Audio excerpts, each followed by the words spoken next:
सबसे पहले मैं आजादी की 77वीं वर्षगांठ पे इस पावन दिवस की सभी साथियों को, माताओं बहनों को, हरदिल अजीज प्यारे बच्चों को बहुत बहुत बधाई देता हूं, हार्दिक शुभकामनाएं देता हूं। आज के स्वतंत्रता दिवस की विशिष्ट अतिथि आपकी अपनी सरपंच साहिबान श्रीमती सुनीता देवी जी,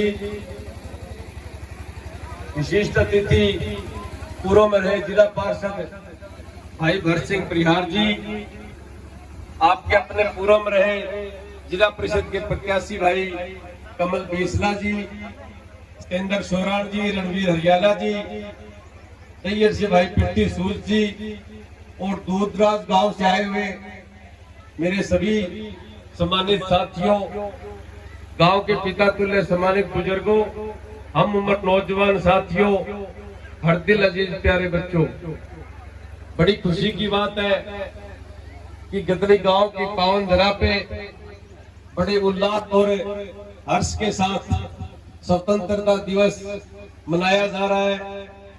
आपके इस छोटे से गांव ने पूरे भट्टू ब्लॉक में ही नहीं, पूरे जिला फतेहाबाद में एक उदाहरण प्रस्तुत किया है, क्योंकि जिस तरह से देख रहा था छोटे छोटे बच्चों ने जो प्रस्तुति दी, वास्तव में मास्टर जी ने पिछले 15-20 दिन से बड़ी मेहनत की है, लेकिन छोटे छोटे बच्चों ने जो प्रस्तुति दी वास्तव में काबिले तारीफ थी। और ये मैं कहूँ कि दूर दराज के गांव में प्रतिभाएं बहुत छुपी हुई है, उनको सिर्फ निखारने की जरूरत है। और जिस तरह से आपके अध्यापकगण, आपके दूसरे सभी साथी सहयोगीगण इन प्रतिभाओं को निखारने का काम कर रहे हैं, तो जैसे हम कह रहे हैं कि आजादी बड़ी मुश्किल से मिली है, इसको संभाल के रखना हमारा सबका ये धर्म बनता है, कर्म बनता है, फर्ज बनता है। और इन छोटे छोटे बच्चों की प्रस्तुति देख के ये मैं कह सकता हूँ कि आजादी को कोई खतरा नहीं है, पौध हमारी बहुत अच्छी तैयार हो रही है।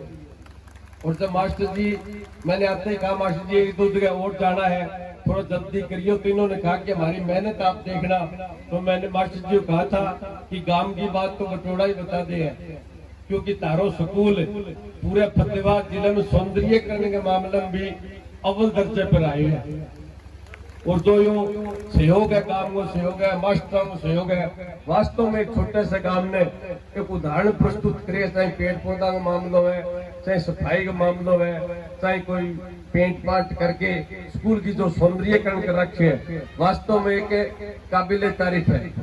और मास्टर जी कल गए थे, कह रहे थे प्राइमरी तक तो मेरे पास बच्चे ठीक है, 8वीं तक बच्चों की संख्या कम है, तो आप कोशिश करो कि बच्चों को यहीं दाखिला दिया जाए। और आपके गांव की बड़ी अच्छी सोच है, आपने अपने गांव से अपने अपने तंजे से इकट्ठे होके, क्योंकि यहाँ पे अध्यापकगण की कमी है, और जिस तरह से आप सभी लोगों ने यहाँ पे अध्यापक अपने खर्चे पे रख रखे हैं, उस तरह से थोड़ा सा खर्चा और करोगा और भी ये स्कूल है दिन दुगनी रात चौगुनी तरक्की कर सकता है। क्योंकि गांव की इस तरह की जो सोच होगी तो आपके गांव के उदाहरण प्रस्तुत होगा, तो दूसरे गांव में खावड़ा में, ढाबी कला, दहियड़, भट्टू, बनाड़ी, इन गांव में भी असर पड़ेगा और बच्चों का अपने सरकारी स्कूल की तरफ रुझान बढ़ेगा।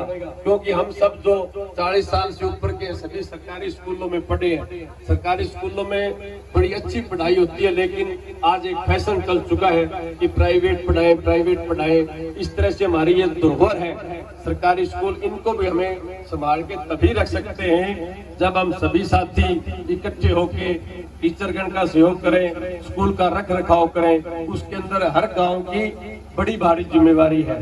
और एक बार मैं पुनः सभी साथियों को स्वतंत्रता दिवस की बधाई तो देता ही हूँ, और साथ में जो बाबा साहब भीमराव अंबेडकर ने जो हमें 3 गुरु मंत्र दिए थे, संघर्ष करो, शिक्षित बनो और संगठित रहो, इन 3 गुरु मंत्रों पे अगर हम चलेंगे तो वो दिन दूर नहीं कि भारत दोबारा विश्व गुरु बन सकता है।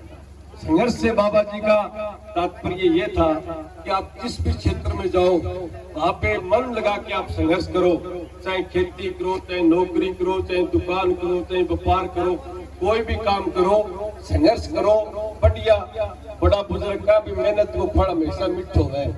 जो भी काम करा वो पूरा संघर्ष मन करांगा तो अपन सफलता जरूर मिलेगी। और दूसरी बात है, बाबा जी कहे कि शिक्षित बनो। शिक्षित को मतलब यो कि अंग्रेजी बहुत शेरनी को दूध है, जो बच्चों में पिएगो वो दाड़ेगो। अंग्रेजी जाने वो बच्चों सेल्फ कॉन्फिडेंस से, आत्मविश्वास से वो लबालब होगा। जहां भी कहीं जाएगा वो अपनी बात कहने से चुकेगा नहीं। इसलिए बच्चों को अंग्रेजी पढ़ाना बहुत जरूरी है। और ये जब ये प्रस्तुति दे रहे थे, एक तो किसान पे दी कि किसान तेरी बात कौन सुनेगा, और दूसरा जो भ्रूण हत्या की बात कर रहे थे, जो हमारे बच्चियों की जो कोख में जो कत्लेआम की बात थी, उस तरह से हमें ये जागरूक कर रहे थे समाज। अच्छी बात है, क्योंकि बेटियां जो किसी भी क्षेत्र में कम नहीं है, चाहे कोई भी क्षेत्र हो, बेटियों ने अव्वल दर्जे पे जाके अपनी पहचान बनाई है। और ये तो लड़के के आगे इंग्लिश में लगती है ही, और लड़की के आगे इंग्लिश में लगती है सी। आजकल तो पता नहीं, हमारे जमाने में ये जीके का एक प्रश्न होता था कि लड़के की जी क्यों लगती है और लड़की के सी क्यों लगती है। तो हम जवाब देते थे सी इज बेटर देन ही, इसलिए लड़की के आगे सी लगती है। तो उस समय भी लड़कियों को लड़कों से बेटर माना गया था, बेहतर माना गया था।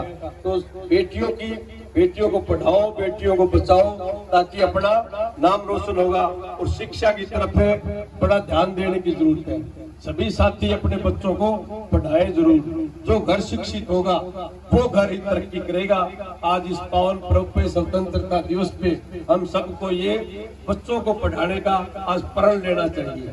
और तीसरी बात बाबा जी ने कही थी कि संगठित रहो। सबसे बड़ी बात आज के दिन एक रहने की है। संगठित रहोगे तो ही बचोगे, क्योंकि ये सांप्रदायिक ताकतें हमें आज लड़ा रही है। पिछले दिनों आपने देखा नूह के अंदर जो खून खराबा हुआ, ये कोई वैसे नहीं हो, ये षड्यंत्रकारी लोगों ने कराया था। इन लोगों से हमें बच के रहना है। अगर हम एक रहेंगे तो ये षड्यंत्रकारी ताकतें, ये सांप्रदायिक ताकतें हमारा कुछ नहीं बिगाड़ सकती।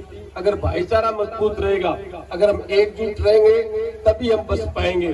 अगर हम एकजुट नहीं रहेंगे, इन फिरका परस्ती लोगों से, सांप्रदायिक लोगों से, भाईचारा तोड़ने वाले लोगों से, इनकी बातों में आ जाएंगे। अगर गांव का 10 आदमी की बात में आ जाएगा तो गांव में माहौल खराब हो जाए।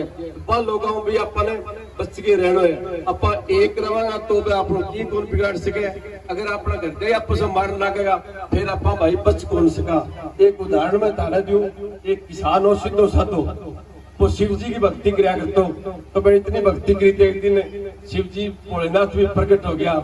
बोले बोल किसान के वरदान मांगो। अब किसान ने पता को नहीं भक्तियों, शिव जी भोलेनाथ प्रकट हो जाएगा, ये वरदान मांगो। वो भोलो आदमी बोले बोले अमर होना वरदान दे दे। अब शिव जी सोचो यार ये नहीं अमर करती हूँ, फिर देवता क्या करेगा। शिव जी असमंजस में पड़ गयो। तो शिव जी बोले अमर तो मैं तेरे कौन कर सकूं, एक वरदान दे इसको, मैं जब तुम मृत्यु के नजदीक जागो तो यमराज ने तेरा पैरा का नहीं 5 मिनट ज्यादा खड़े ना रहने दिए, फिर तू कौन मरेगो। वो बोले ठीक है मैं कौन खड़े रहने दूंगा। तो शिव जी बोलना तथास्तु कह गए, अंतर ध्यान हो गया। जब बड़े बुजुर्ग के पेट पोता पोती हो गया, पोता की बुआ आ गई और वो बुढ़ो 80-85 साल को हो गयो। तो मैं एक दिन यमदूत आ गया पैरा का नहीं, बुढ़िया के याद आ गई बात शिव जी आई। जब वो पैरा का नहीं यमदूत आते तो इन्ना हो जाए, तो वो इन्ना हो जाए। वो पोता की पूरी रोटी पोई, पेट सोचा दादा क्यों हो गयो। पेट बाहर छोरा ने लो मारे बोले छोरा तार दादे कर क्यों हो गयो। बात दादा ने समझाया था तो बोले मेरी वो तारी है, बोले चक्कर काट लेने दो। पर जब तक बात माननी को नहीं, ताने के ज्यादा दिखा माने में कौन दिखा है, पर माननी को नहीं पड़े। रस्सों ले आके दादा बांध दियो, बांधता है 5 मिनट पूरी होता है। वो यमराज बोले चाल भाई, तो बोले मेरी एक बात सुन ले। बोले मन तुम्हारा गड्ढा मार दियो, तेरा मारो मैं कौन मरू।